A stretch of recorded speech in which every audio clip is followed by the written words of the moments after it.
Hi guys, welcome back to the John Christian Studio Sessions. Today we're going to talk a little bit more in depth about the landscaping.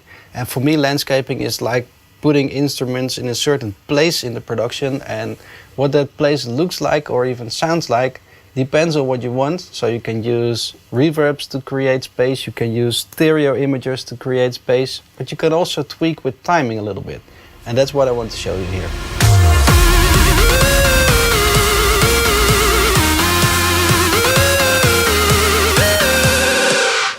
So what I have here is the basic drum setup, and I'm going to put a few extra elements in there to make it even more clear.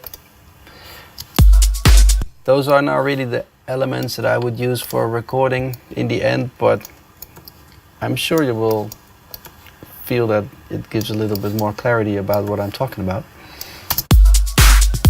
There's a little clap here. And then let's say another hi-hat, open hi-hat.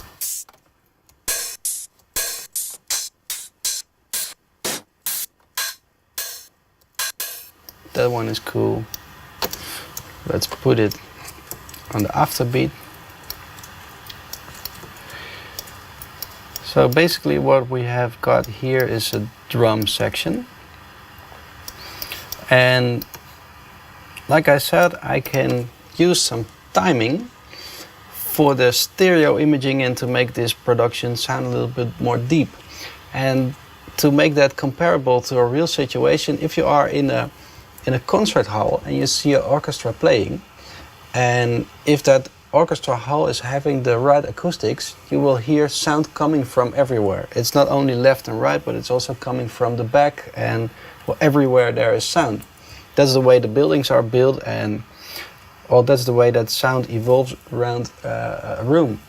And so if you can imagine, if you are here and there are a few violins playing there, it just takes more time from the violin player from the back to reach your ears than from the guy who is playing in the front.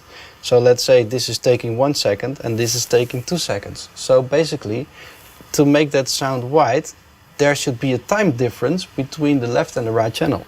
And that's what I'm going to show you here. And this trick is very simple, and I know that a lot of guys are already doing it, but not all of them. And this is really useful. So this is what happens then. Let's say this is the groove that you are having. And also the whole thing about creating depth and everything is to create space for the instruments that are really important in the production. So for instance, the voice or whatever. So I have to lay everything around it like some kind of a boomerang, which is like this, and the most important element is like in front of it. And so if you are having the hi-hat, this is a mono sample, and I really want to make that a little bit wider, and what I use then is a simple sample delay. And then you can see here that you can just delay one of the two channels, and then this is what it's like. This is when I exaggerate it, and basically this is what happens if you are in a real big room, but it's unusable like this. So let's do it like this. So this is the changing here. The whole center is gone, and it's just a wide hi-hat now. We can do that also with the clap. Copy the settings, but to make it logical, we have to turn it around sometimes, because if you are just only delaying the left channel on all the instruments, you will having a time difference in the whole track. So you have to compensate that a little bit by just moving this to 0 and then delay the right track.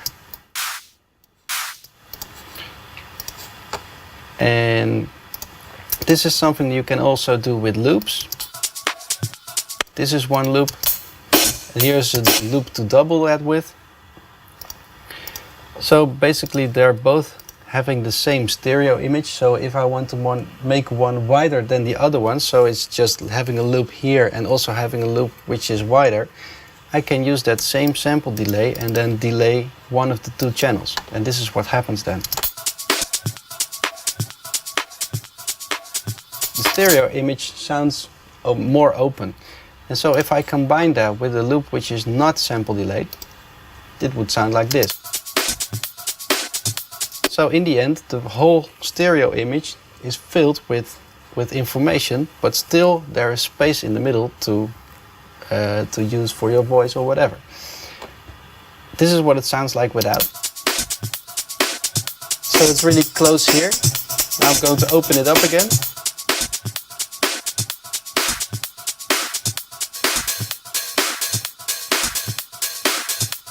And then, like I said in the previous episode, just use some reverbs to put it in a space also.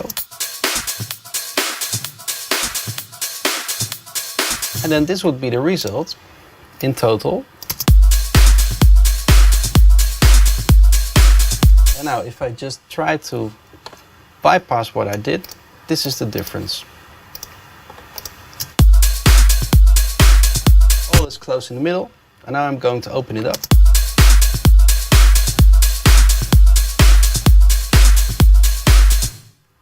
Now it's wider and there is space for the main element here. And there's a lot more that you can do with the landscaping, but this is it for now when you're just using timing. And I hope to see you again in the next episode. If you have any question about this chapter or maybe another, just go to my facebook.com/DJ John Christian and leave your comments there.